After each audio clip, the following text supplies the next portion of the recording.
Buenas tardes, ¿cómo les va? Aquí estamos comenzando otra emisión de Los Días Contados, en una semana que se verá naturalmente determinada o marcada desde el punto de vista político y social por la medida de fuerza dispuesta por las centrales de trabajadores para la jornada de mañana, que va a ser absolutamente masiva, contundente, diría yo, determinante y presumo yo con algún grado de atención por parte del gobierno, independientemente de que el presidente esté en Nueva York, donde va a dar el discurso precisamente a la hora que se vaya sustanciando la que probablemente sea la medida de fuerza más fuerte contra la política del gobierno del presidente Mauricio Macri.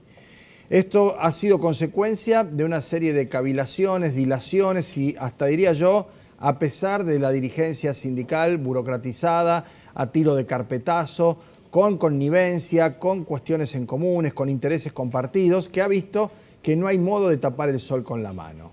La devaluación del 100% del salario en el curso de este año, porque ahora resulta que hay algo paradójico, ¿no? Si uno, depende del canal que mire, encontrará el título de que el dólar está bajando y el dólar está a 38. Les recuerdo que el dólar al principio de año estaba a 19 y no creo que nadie esté cobrando el doble de lo que cobraba en enero, con lo cual esa es la devaluación real del salario. Si quieren más datos, la Universidad de Avellaneda cuantificó los incrementos en productos básicos, 118% la harina, 58% el aceite, 42% los fideos, 40% la yerba mate. Todo esto está naturalmente sabido, padecido, no hace falta ni que yo se lo cuente, ni que se lo publiquen en los diarios para que cada uno de ustedes que está viendo este programa en la sobremesa, haciendo un descanso o precisamente prestando atención para ver qué novedades hay, encontrará que nada de lo que le digo yo lo puede sorprender, ni mucho menos. Lo que sí es sorprendente es cómo el presidente enfrenta, no ya mañana, el discurso en las Naciones Unidas, donde esperemos no haya ninguna alegoría ni alusión a la Soccer Major League, al Tata Martino, a Zlatan Ibrahimovic o algún jugador de fútbol de los norteamericanos, sino alguna cosa más presentable. Estuvo conversando con medios norteamericanos. Estuvo con el Financial Times y con Bloomberg Televisión, que es un canal de noticias en donde el presidente hizo una serie de consideraciones, donde tenemos la posibilidad de ver algo ahora como adelanto, y porque a través de nuestra producción ya se había chequeado ese material y hay algunas definiciones que no sé si estarán en este compilado que podemos poner ahora, pero si no se las vamos a ir agregando nosotros. Me parece que vale la pena para ver qué distancia hay entre lo que el presidente cree que pasa en la Argentina y lo que la mayoría de los argentinos están sintiendo que ocurre, ¿no? Más todavía que la distancia entre los Estados Unidos y la Argentina. Lo vemos. There is no chance for Argentina to default. There's no chance. Zero. Zero. With the level of support that we are receiving from the countries, especially from the United States of America, and the level of commitment of my government and our citizens with this new exchange rate. Argentina has a very competitive exchange rate. So we are balancing our foreign accounts, okay? Exports are growing at the speed of 18 to 20%. And that shows that the numbers are starting to work very well. And fortunately, I touch wood, I don't know where you can find, the weather forecast shows that we are not going to have neither droughts, neither floodings. So the most important Argentine production, that is the grains, are going to rocket to a new record of production. Bueno, primer tramo de la entrevista, ¿no? Con el presidente, que además dijo que la Argentina no tiene ninguna chance de caer en default. Pronosticó 4 o 5 meses nada más de recesión y después levantamos, no sabemos qué quiere decir ese levantamos. Hay distintas percepciones sobre el levantamos. Y dijo además que venía bien y que pasaron cosas en el exterior, ¿no? No en el pasaron cosas nuestro, porque probablemente el periodista norteamericano hubiera repreguntado qué cosas pasaron, ¿no? Para que si veníamos bien las cosas no estén ahora como tendrían que estar. Pero lo cierto es que esta presencia del presidente, en donde se hace hincapié una vez más en la producción, en la exportación, en que no haya sequía o inundaciones como si dependiéramos exclusivamente de las contingencias climáticas, lleva implícito una definición de modelo de país que es el agroexportador. Y que ciertamente, y está el ministro de Trabajo de la provincia aquí para conversar en el próximo bloque, el doctor Julio Genesini, le da trabajo nada más que al 9%. Es decir, el campo representa el 9% del trabajo en la Argentina. Punto más, punto menos. Esto es naturalmente una construcción que evidentemente o al periodista americano o incluso a los medios, pero no a todos ni todo el tiempo, le puede resultar una respuesta pertinente. Bueno, como le decía, no todos ni todo el tiempo, porque en las últimas horas, precediendo el viaje de Mauricio Macri a los Estados Unidos a hablar en Naciones Unidas, una serie de periódicos del mundo se han ocupado de la Argentina. Bueno, cómo los Macri cayeron en desgracia es el título de la nota que presentó la revista Vanity Fair hace apenas una semana y dice: su estrella se ha apagado, ¿no? La estrella de Macri se ha apagado, la economía está en crisis y Macri ha dilapidado expectativas. El País de Madrid, cuando habla de los 100 días, de los 1000 días de gobierno, habla de que el daño puede ser que ya esté hecho, ¿no? Ahí tenemos algunas de las notas, porque me parece que vale la pena que ustedes las vean, ¿no? Cómo los Macri cayeron en desgracia 2 años después de su llegada a la Casa Rosada. Mauricio amenaza con llevar a la Argentina a la quiebra y Juliana se enfrenta a denuncias por explotación infantil en sus empresas, ¿no? Ahí está la nota con la firma y todo. El País, Daniel Pardo, corresponsal de la BBC, en este caso, la BBC de Londres, dice: ¿cómo afecta la crisis en la Argentina a Mauricio Macri y su plan para cambiar el país? Ahí está, ¿no? Y el párrafo inicial dice: puede ser que el daño ya esté hecho. Por mucho que la devaluación del peso argentino logre ser controlada, sus consecuencias en el corto plazo serán más inflación, pobreza y desempleo. Bueno, estas son algunas muestras, ¿no?, de lo que en el mundo se está comentando. Ahí está lo del diario El País: la crisis económica acorrala a Mauricio Macri. Los mercados presionan para acelerar el ajuste fiscal en la Argentina, pero temen a las consecuencias políticas. Suficiente con esto, porque la idea del comentario del comienzo del programa está relacionado con lo que puede llegar a hacer o decir el presidente, no ya en Naciones Unidas, sino después del paro que se va a llevar adelante mañana. La protesta, como le decíamos antes, es la consecuencia lógica de una serie de desatinos y de pérdida de situaciones de, no ya confort, sino de supervivencia de la mayoría de los argentinos. Hoy se han publicado más informes de distintas universidades públicas, por cierto, acerca de lo que es la pobreza, la desocupación, la pérdida de fuentes de trabajo. Sin ir más lejos, hay un trabajo que se publica hoy y está en la web, lo pueden buscar a través de Google poniendo Economía 1991 y cuentan que este es el peor momento en términos de indicadores concurrentes: empleo, desindustrialización, pérdida de poder adquisitivo, inflación, cierre de fábricas, digamos, situación cambiaria, riesgo país, una serie de elementos que hace que la inflación de este año podría ser mayor que la de 1991. Este es otro dato concurrente. ¿A dónde vamos? Ustedes preguntarán cuál es el sentido de este comentario de apertura. El sentido del comentario de apertura está basado fundamentalmente en que después de la protesta de mañana, porque esta es la argumentación inmediata, ¿qué va a cambiar? En términos prácticos inmediatos, nada. Lo que va a hacer es un llamado de atención que esperemos sea tenido en cuenta por parte de un gobierno en donde su ministro de Economía sigue negociando presupuestos o datos del presupuesto sin llevar el más mínimo apunte o prestar atención a lo que ocurre en las distintas provincias de la Argentina. Sin ir más lejos, el fin de semana pudimos tener nosotros información directa del gobierno de la provincia de Santa Fe, contando Lifshitz que le dijo ya a Frigerio que cualquier consenso fiscal para el año que viene es infirmable si, por ejemplo, se avanza con un punto que fue discutido en el Parlamento con el diputado Luis Contigiani, que parece ha vuelto a la senda del progresismo, en torno a las cooperativas y a las mutuales. Hay un punto que dice en el presupuesto defendido por Duhovne, en el que para argumentar su sostenimiento de esa posición habló hasta de Venezuela, ¿no?, como si efectivamente hubiera algún grado de comparación entre lo que ocurre en los países, o en Venezuela como en la Argentina, o en la provincia de Santa Fe, porque lo que le hizo ver Contigiani, y se lo dijo Lifshitz a Frigerio por teléfono, es que Santa Fe es capital del mutualismo y el cooperativismo, Sunchales y Rosario, y que gravar con el impuesto a las ganancias a las cooperativas o a las mutuales en sí mismo es un absurdo. ¿Por qué? Porque para hacer una mutual no tenés que tener bien fines de lucro. Entonces el impuesto a las ganancias de las mutuales Es en sí mismo una contradicción, otro tanto ocurre con las cooperativas. Y esto es además un ataque al centro de la organización económica y la estructura social de la provincia de Santa Fe. Si eso no se quita, Lifshitz dijo que no va a firmar, o que va a firmar con reservas de ese punto y otros que también se están negociando. Digo esto porque estamos en vísperas, insisto, de una participación del presidente de los Estados Unidos en un discurso en Naciones Unidas mientras el país va a estar paralizado.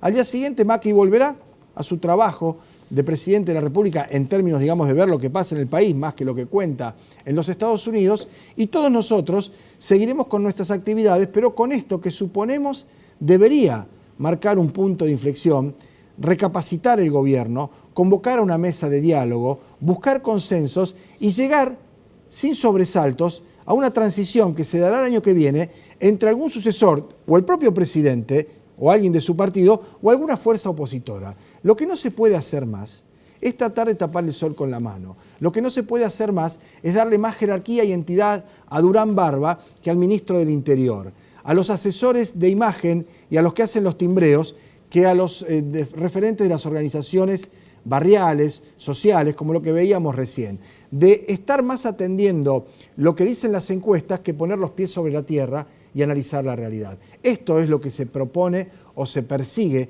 con una medida de fuerza como la de mañana, que será contundente porque hay un clima de, no sé si la palabra es resistencia, pero sí de rechazo y de hacer ver que así como van las cosas no funcionan. No hace falta estar pensando, calculando, viendo, consumiendo televisión, programas de cable, bolsos, topadoras, allanamientos, listas, cuadernos. Hace falta levantar del piso la boleta de la luz, la boleta del gas, ver lo que uno podía comprar antes y qué puede comprar ahora, darse cuenta que el jubilado de la familia cobra exactamente la mitad en dólares de lo que cobraba el año pasado o hace 2 años. Con eso es suficiente. ¿Con eso qué hacemos? Con eso repensamos, con eso trazamos la ruta, con eso tratamos de ver de qué manera no se accede ni se contesta a provocaciones, no se arrebata uno y trata de llevarlo de la mejor manera posible. Vamos a ver qué es lo que dice el discurso del presidente mañana en Naciones Unidas. No vamos a estar aquí mañana porque es el paro y la medida de fuerza comprende también determinaciones de los distintos sindicatos que concurren al trabajo de este canal y de este programa de televisión, pero sí el miércoles, ¿no? Cuando ya haya ocurrido eso y poder conversar sobre ese discurso. Hacemos la pausa. Cuando volvamos está acá con nosotros el ministro de Trabajo de la provincia de Santa Fe, Julio Genesini. Ya venimos.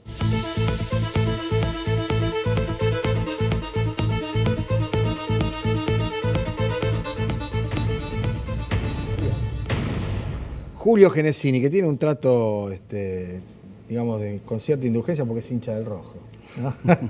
Y es otro de los que participó en aquel viaje del que tanto he hablado a Moscú en el 85, ¿no? Sí. Había algunos ahí que besaban la Plaza Roja, los adoquines cuando llegamos, y ahora vos los ves, los asarían y le tirarían a los camaradas, ¿no? Bueno, Julio, ministro de Trabajo desde hace ya... Y asumí con el doctor Bonfatti en el casi 2011. 7 años va a ser, ¿no? De manera tal que vos podés establecer algún punto de comparación entre lo que era hace 4 o 5 años la actividad laboral, los parámetros, los indicadores y lo que está ocurriendo ahora en la provincia de Santa Fe, naturalmente afectado por políticas nacionales que condicionan en algún grado lo que se puede hacer en la provincia, ¿no? Sí, han ido cambiando algunas cosas, fundamentalmente, bueno, este año estamos atravesando una recesión muy fuerte, tasas de interés altísimas, caída de demanda, bueno, tipo de cambio que no encuentra un anclaje, altos costos, es decir, las empresas encuentran muchas dificultades para el funcionamiento, no solo altas tasas de interés, sino no encuentran crédito. Claro. Es otro problema que tenemos, bueno, y tuvo un impacto un poco distinto. Esto se desató en el segundo trimestre, sí, exactamente, el segundo trimestre, fin de abril, principio de mayo. De este año, y bueno, a partir de allí, el primer impacto fueron las microempresas, las más chiquitas, que empezaron a desvincular trabajadores. Se dio ese efecto goteo, que se dice, digamos, que el ministerio viene sustancialmente más gente a formalizar acuerdos de desvinculación. Ese es un dato. Obviamente, las otras empresas hemos mantenido reuniones, bueno, nos plantean estas dificultades y ya en el segundo trimestre el impacto es fundamentalmente que esta empresa empieza a recurrir a suspensiones, adelantos de vacaciones. Estamos trabajando en los procedimientos preventivos de crisis, buscando acuerdos como para transitar esta situación en un escenario que bueno, se va profundizando lo que nosotros eso es lo que te iba a decir, ¿no? eso, ¿no? Porque recién acabamos de poner un tramo de la entrevista del presidente en Estados Unidos, en Nueva York, con el canal de televisión Bloomberg, en donde Macri descarta el default y más allá de eso, porque creo que va a haber un extra en el crédito para que sigamos pagando, y nada más que para eso, habla de 4 o 5 meses de recesión y después levantamos.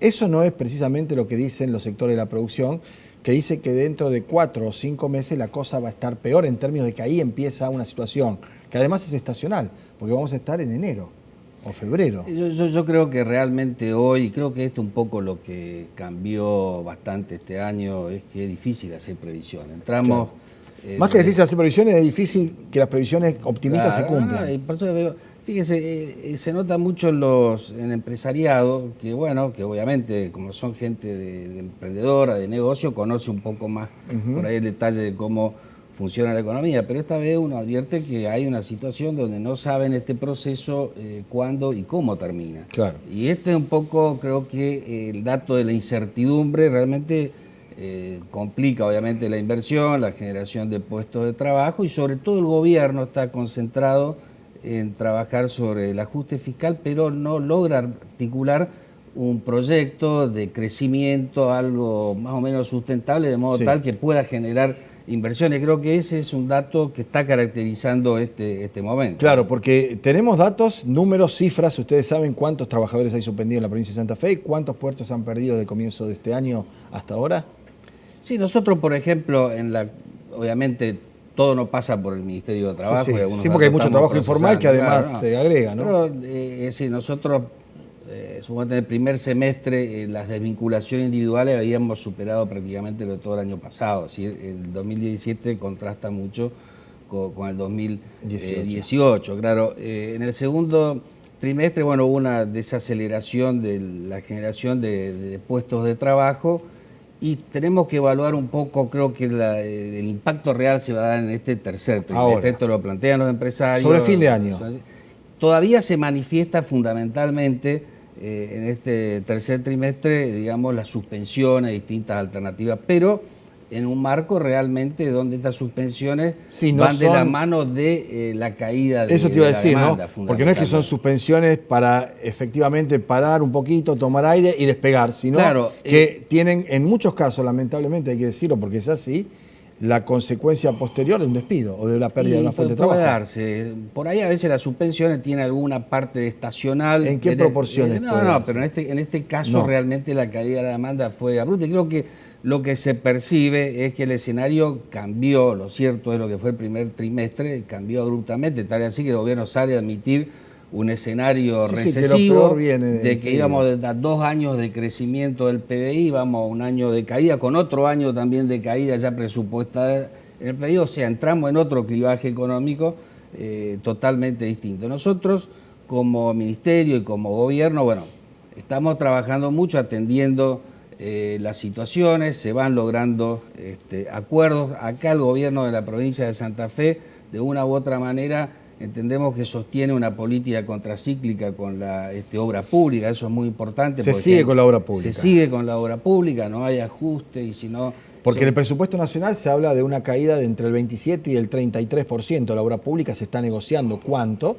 Ahí hay un porcentaje que por una cuestión de lógica le toca a Santa Fe. Santa Fe es más o menos el 10% de la nación, ¿no? Claro, sí. Lo que pasa es que Santa Fe, bueno, de un tiempo, hace varios años, no fue la más beneficiada con la obra pública. Y bueno... Depende de la obra pública propia que genera Santa Fe. Y bueno, entonces eso creo que es un dato a tener en cuenta porque moviliza algunos rubros también de la economía, que son tributarios de la construcción, en general una provincia bien administrada, paga buenos sueldos y jubilaciones dentro del contexto, que se actualizan con una cláusula gatillo, eso genera una demanda agregada. Sí, con paritaria con los estatales, el 82% móvil a los empleados públicos, eso sí. Y sobre todo creo que hay un desarrollo de un trabajo de diálogo social, el Consejo Económico y Social, la Mesa Multisectorial de Defensa del Empleo, diversas instancias tripartitas que de alguna forma permiten ir amortiguando otra situación tal vez de modo distinto a lo que ocurre en otros lugares del país. También se notan algunos datos. Pero de todos modos son instrumentos y esfuerzos y contextos políticos que se generan, pero que tienen su alcance,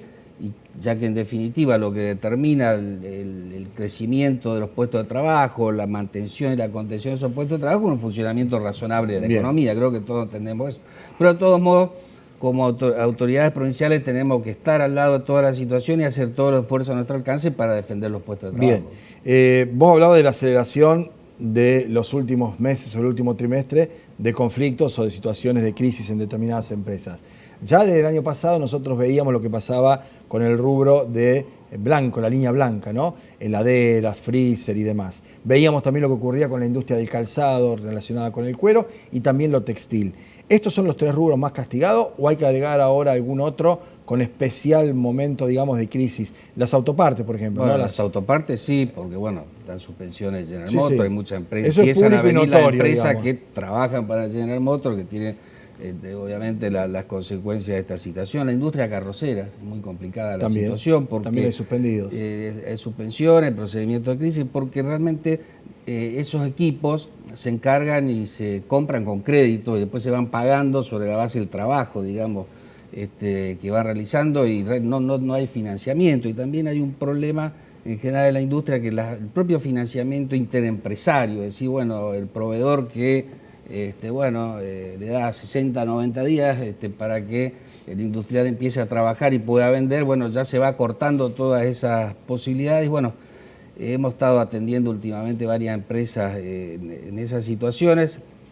Vamos a gestionar, hay siempre el compromiso del ministro de Producción de la Nación de articular algún sistema de crédito más o menos porque eso está accesible, parado, porque está parado, y aparte lo que hay son sí, usurarios, sí. Entonces se está dando una situación, claro, que hay varias empresas, inclusive de mucha envergadura, que nos vienen a plantear, bueno, estamos trabajando, pero prácticamente, el costo financiero es cada vez más elevado, porque las empresas obviamente tienen y eso, por más que hagan lo que hagan ustedes, eso depende de la política nacional. Por supuesto. Ahora, Julio, el tema del campo, ¿no? Donde se cifran tantas expectativas, cosecha récord, que no haya inundación, que no haya sequía, todos esos elementos inmanejables, ¿no? Por otro lado, ¿qué cantidad de trabajo da efectivamente en proporción en la provincia de Santa Fe? Si uno lo ve en forma directa, no es unos porcentajes de empleo registrados. Uno de cada 10 empleos. 5, 6 puntos del total, pero lo cierto es que no podemos ignorar que cuando el campo todo funciona, se dinamiza y se mueve todo lo que está alrededor. Maquinaria agrícola, los autos que se cambian a la concesionaria, todo eso lo tenemos. Genera toda la industria aceitera genera una movilización. Y hablábamos justamente con algunos sectores, por ejemplo, la sequía implicó la pérdida de 700.000 viajes, nos decían la Cámara de Camioneros. Bueno, allí se genera también todo un problema. Así que, bueno, estamos, digamos, en esta situación. Lo que sí, como mensaje, es que desde el gobierno, bueno, como siempre, vamos a hacer todos los esfuerzos a nuestro alcance para coadyuvar a que las empresas sigan en pie. La experiencia nos demuestra que una empresa que está complicada, mientras de alguna forma se sostiene, alguna alternativa puede surgir, y en ese sentido, vamos a estar allí defendiendo los puestos de trabajo de a uno. Bien, lo último. Aunque sea complicado, ¿no?, asumirlo en esos términos, siempre es mejor saber que no saber. Lo peor no ha pasado todavía, lamentablemente, en el tema del trabajo, de la producción y de lo que se viene para adelante. Bueno, uno siempre tiene que, cuando está gestionando, tratar de que no se llegue a ese escenario que sea de lo peor, porque estamos hablando, y creo que de alguna u otra forma, yo sé que es fácil, atribuir todo a un contexto, pero nosotros tenemos que, de alguna forma, hacer todos los esfuerzos, porque lo peor en estos casos es muy difícil. Uno, cuando ve que una persona pierde su trabajo, cuando ven personas... Está la vieja frase, si ve el futuro, dile que no venga, ¿no? Pero sí uno teoriza, pero a veces cuando vemos trabajadores que son hombres de esfuerzo, rudos, y se desarman cuando pasa ante la posibilidad de perder un trabajo, por su familia, por su proyecto porque además, de vida. En otros momentos, la cuestión de perder el trabajo no era una pérdida irreparable. Hoy da la sensación que en muchos momentos y a mucha gente, a determinada edad, ya es irreparable. Por supuesto. Así que creo que esto es lo que tiene que entender, más allá de las cuestiones micro, los análisis econométricos del gobierno nacional. Detrás de cada puesto de trabajo hay el sueño de una familia, de un trabajador, y hay que atender eso. Si los problemas hay que atenderlos de a uno, y creo que ahí es que el Estado tiene que estar en estos momentos. O sea que esperemos en función de tu pregunta, es que se entiendan estos mensajes y que no pase y lo empiecen peor. a revertir algunas políticas. Tenemos que tener una economía que funcione razonablemente, que crezca, que se alimente el mercado interno y que la gente pueda trabajar. Gracias por venir, Julio. Gracias a vos. Muy amable. Nos vamos a la pausa, venimos en un minuto nada más. Ya estamos.